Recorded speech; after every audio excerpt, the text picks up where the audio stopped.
వద్దిల్లాలి నారా చంద్రబాబు గారి నాయకత్వం. వద్దిల్లాలి.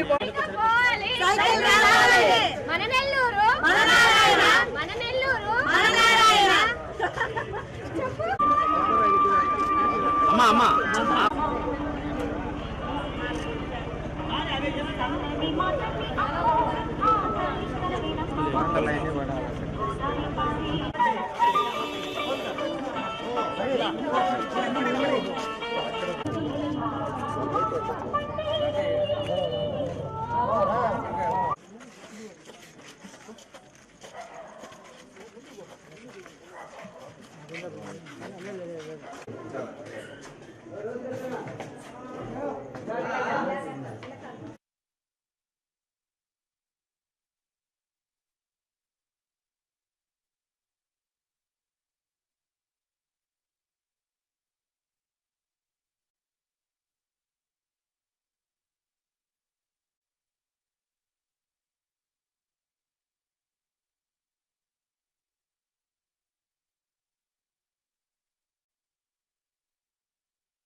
రోజు నెల్లూరులో 130వ బూతులో ఈరోజు భవిష్యత్ గ్యారంటీ కార్యక్రమంలో ఇంటింటికి పోయి వాళ్ళకి భవిష్యత్ గ్యారంటీలో ఉండే వాటిని వివరించడం జరుగుతుంది. అయితే ఈ కాలనీలో దాదాపు 300 ఇళ్ళు ఎస్టీ హౌసెస్ ఉన్నాయి. 300 ఇళ్ళు ఈ కాలనీలో 300 ఇళ్ళు, ఎక్కువగా దీన్ని ఎస్టీ కాలనీ అంటారు. వాళ్ళకి గత ప్రభుత్వంలో అంటే తెలుగుదేశం ప్రభుత్వం ఉన్నప్పుడు 2014 నుంచి 19 వరకు దాదాపు 16 పథకాలు ఇచ్చాం. 16 అవన్నీ ప్రభుత్వం చేయలే, వదిలేసింది.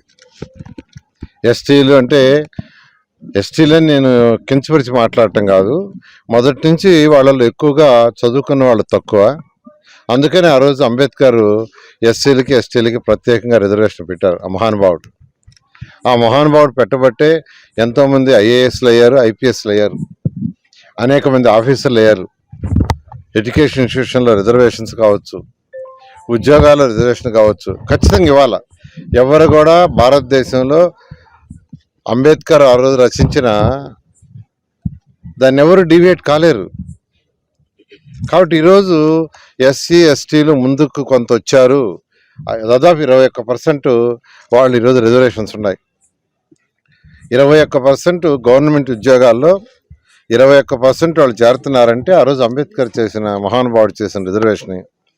అందువల్ల ఆ అనగారిన వాళ్ళు ఈరోజు ఎంతో అభివృద్ధి చెందారు, డెవలప్ అయ్యారు. అయినా కొన్ని దగ్గరలో కొన్ని కాలనీస్లో ఇంకా ఆ ఎస్టీ కాలనీ అనేది పోవాలి. ఎస్సీ కాలనీ, ఎస్టీ కాలనీ అనే పదాలు పోవాలి.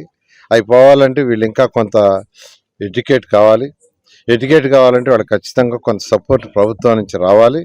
ఖచ్చితంగా 2024లో తెలుగుదేశం ప్రభుత్వం వస్తుంది. ఖచ్చితంగా ఆ ఎస్సీలు ఎస్టీలు ఎవరైతే పర్టికులర్గా ఈ కాలనీలో ఎస్టీలు ఉన్నారో వాళ్ళందరూ కూడా ప్రభుత్వం వాళ్ళకి చేయాల్సిన పథకాలు చేసి వాళ్ళు ముందడుగేసేటట్టుగా, వాళ్ళు డెవలప్ అయ్యేటట్టుగా, వాళ్ళ పిల్లలు అభివృద్ధి అయ్యేటట్టుగా ఖచ్చితంగా చేస్తుంది. నేను నెల్లూరు సిటీ వరకు ఖచ్చితంగా ఎక్కడైతే ఎస్టీ కాలనీస్ ఉన్నాయో ప్రత్యేకంగా, ఇంకా ఎస్టీ కాలనీస్ అనటం కూడా నాకు ఇష్టం ఉండదు, కానీ ఆ ఏరియాస్ చెప్పక తప్పదు. కాబట్టి 53వ డివిజన్లో ఎక్కువగా ఉండారు, ప్లస్ ఈ డివిజన్లో ఈ బూత్లో ఉండారు, అట్టా 4-5 డివిజన్లో ఉండారు. వాళ్ళందరినీ కూడా నేను కలుస్తున్నాను 1 to 1. ఎందుకంటే ఇప్పుడే ఇక్కడ ఒక దగ్గర ఒక అతన్ని కలిశాను, అతని ఇల్లు చూశాను. అది ఎన్టీ రామారావు గారు ఆ రోజు పథకంలో ఇచ్చిన ఇల్లు. అది యాక్చువల్గా చాలా డ్యామేజ్ అయింది, కానీ అతను చేసుకునే స్థితిలో లేరు. అట్లాంటి వాళ్ళకి ఆ ఇంటి రిపేర్లకు వాటికి కొంత అమౌంట్ ఇవ్వాలా.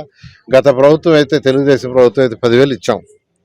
ఎన్టీ రామారావు గారు కట్టిన హౌసులు ఏవైతే డ్యామేజ్ అనేవో అవన్నీ రిపేర్ చేసుకోవడానికి 10,000 లెక్కన ఇవ్వటం జరిగింది. అలాంటి సహాయాలు కొన్ని చేయాలా. ఖచ్చితంగా తెలుగుదేశం ప్రభుత్వం రాగానే వీళ్ళు ఎవరైతే ఎస్టీలు ఉన్నారో వాళ్ళ యొక్క డెవలప్మెంట్కి, వాళ్ళ పిల్లల యొక్క అభివృద్ధికి ఖచ్చితంగా అన్ని విధాల చేదోడుగా తెలుగుదేశం ప్రభుత్వం ఉంటుంది. Thank you.